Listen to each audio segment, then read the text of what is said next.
Microsoft's bringing a new dashboard to Xbox in 2023, and we've got our first look at the new experience. The dashboard, something that Microsoft has revised over the years, and if you remember the Xbox One initial launch, it used to be really laggy, and today it's not so bad, but Microsoft is looking to make a change, and they are starting to roll out a new alpha test experience if you're one of the lucky people in the alpha skip ahead ring. Now, let's just take a look at the dashboard here. So this is pretty much how the dashboard launched with the Xbox Series S and X, and so this is what it is. This is probably what you're used to seeing, or something pretty close to this, depending on which version of the dashboard you're on, but it's pretty close to this. Microsoft showed off this week where they are headed towards. Now, this is the new experience that Microsoft is going to begin testing, or maybe testing already, depending on where you land on the insider channels. Now, to say there's been some controversy is probably underselling it a little bit. So you can clearly see the difference here. So let's jump back to what we have today, where you get a big icon on the left and then a whole scroll wheel or horizontal layout, to where everything is just kind of more horizontal and a little bit more up in your face. It has a very Windows 8 sort of vibe to it, if you remember that dashboarding or experience like thing. Not quite, but either way, this is what Microsoft is testing, and how they're testing it is if you're in the Alpha Skip Ahead channel on the Xbox Insider program. I know that's a full mouthful.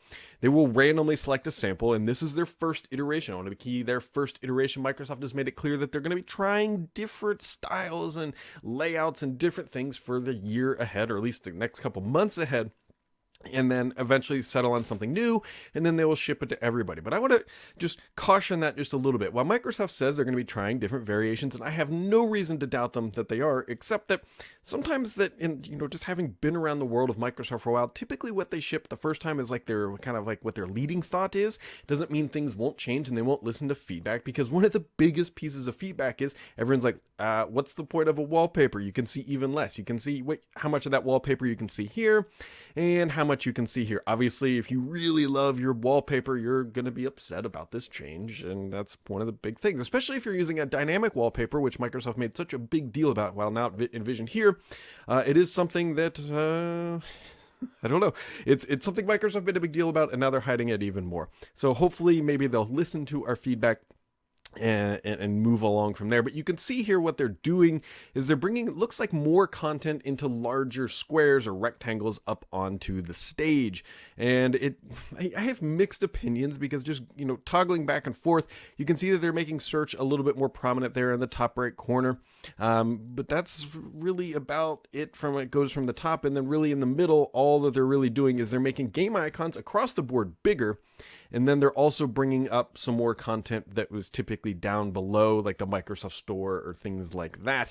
And as everyone will always point out, it's like, hey, just more room for bigger ads from the world of Microsoft, because we know that they love to put them on their dashboard. So this is the first stab at it. Let's just hope that Microsoft does continue to iterate, because the internet kind of went crazy. And a name you might recognize, and I will screw it up, but Bob Klobrille is how I like to pronounce it in my head, popped out this idea, and he's like, hey, what about this for a dashboard? And I think a lot of people instantly fell in love with it, because it's, again, if you want more of your wallpaper that you cannot really see in the current iteration, this really brings that to life. Now, the big downside here, obviously, at least from Microsoft's perspective, is there's a lot less content on your screen. Look at the content density here versus this concept. Minimalism has always been a big deal, and people tend to love it, and I don't disagree with them in some regards, but there are less titles or games that you can play here. But it does still continue to invoke Microsoft's ad in the bottom right corner. So Bob did a good job here bringing that together, because he knows that will play right into the heart.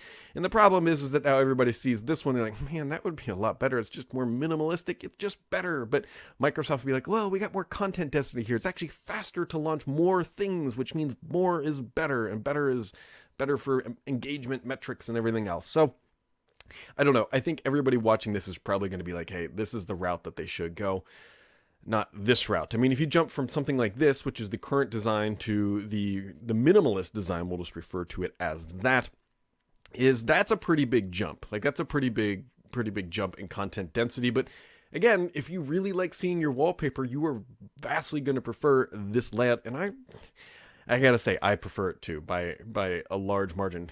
And I don't know if it's just my playing style or gaming. I actually tried to grab a screenshot from my console real quick, but just didn't work out for various reasons. I only really play about 2 to 3 games at a time, right? I have Call of Duty Warzone, I have Fall Guys, and I have Minecraft Dungeons. Fall Guys and Minecraft Dungeons is what I play with my daughter, and Warzone is what I play with myself. So I don't need a ton of content, but I realize that I am by myself, and that is one. The end value there is only one. We need a larger sample size to justify if, like, hey, do we need more content on the screen? But I will tell you, there's not a ton more content, at least games, on this layout versus here. What we're really seeing more of is the My Games and Apps, the Microsoft Store, and things coming in and out of Game Pass, which for obvious reason Microsoft wants to promote because Game Pass is Game Pass. And then, let's just have a little funsies here because Elliot, and I will link to all these things down in the description below, came up with this crazy concept. He actually put together a video, which is why links from Elliot Parker are down below, definitely worth a click. But he just re-envisioned what the blades, everybody, well, I shouldn't say everybody, but anybody who had an Xbox 360 will remember the blade dashboards, the blades. Now, they're obviously a lot less colorful in this iteration, and this is more of a throwback retro design, if you will, and I don't think Microsoft would ever go down this route. Wow. There is, the nostalgia feel, if you will, to something like this. You can see the content density is actually pretty high, but you have a lot of wasted space on the edges, and that's a pretty big deal. But I'm not saying I wouldn't enjoy using this, at least from just a little bit of an experience. But I think most of us would agree that this is probably the route. It's much more modern feeling. It's got the big, bold imagery that Microsoft likes to talk about. And I will tell you that there is one thing that I desperately hope, even if they ship this design, which is whatever, there is one thing that I desperately hope that they do include. There is, if you have, I'm assuming this happens on other TVs, but it happens on my LG OLED, and I know a lot of people have the LG OLED, so hopefully other people have experiences too. The dashboard, to the best of my knowledge, is not HDR. It's not HDR. I don't even know if it's technically truly 4K. I know they did an update, but whatever. Let's even pretend it is true native 4K. It doesn't support HDR. So when you launch a title with HDR on my LG OLED and probably other TVs, the whole screen goes black and then it turns back on because it's now in HDR mode. The dashboard desperately needs to support HDR and Dolby Vision, and it would make that transition from games to content so much easier, or from dashboard to games, just so much better. That is my biggest complaint on the Xbox Series S and X, is that, hey, these dashboards don't support that. And every time I launch Warzone or any game that supports it, my eyes get blinded because the screen goes completely black, and then the title comes right back, but with HDR enabled, and the little banner in the top right goes, this is now an HDR title. So if you've experienced that, I apologize on the behalf of Microsoft or whatever, on behalf of your retinas, because hopefully they are trying to maybe address that, and that's why they're doing this. That's what I really, really, really hope. And then maybe we'll eventually be able to push them down to a route like this where there's a little bit more minimalistic options. But either way, it is evolving. So this is the current one. This is where Microsoft is initially headed. Hopefully they will listen to your feedback. If you have feedback, be polite, be appropriate. And the best thing you can do is get yourself enrolled so you can at least try it out. I was not lucky enough to be selected to try this out because it's only the updates shipping out on Friday, and this is obviously a Saturday morning sort of thing. So I have not personally tried it out, and maybe I should bite my tongue and practice what I preach. And I don't totally dislike this style, mostly because, let's be honest, it's not that much different.